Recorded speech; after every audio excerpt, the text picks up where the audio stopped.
This is a little video update on a honey extractor that I am building, and I just added that spout here at the bottom. There's no gate, as I found there's no need for such a small extractor to have a gate at the bottom, so just a little spout like this is nice and easy.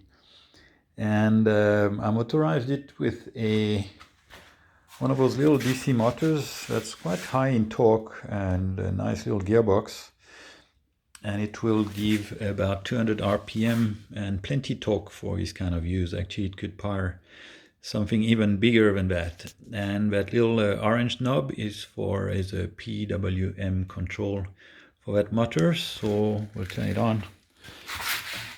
And obviously there's no frame in there.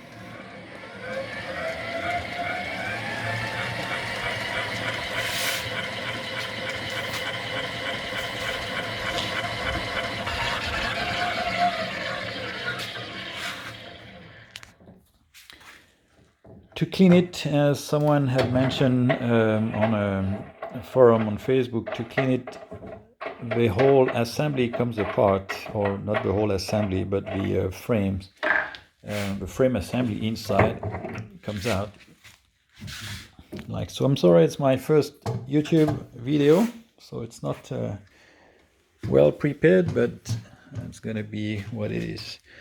And at the bottom, I use, can you focus here, right? I use this kind of bearing, for which I removed obviously all the nasty grease, and then I can take the whole thing apart, and the center hole is actually hollow. I can go right through, so there will never be any water or stuff that gathers at the bottom and gets nasty over time, and the inside obviously will be coated with some carnauba and beeswax, mixed with some oils, and outside as well. So here it is, nice easy build, and actually it looks quite cute too.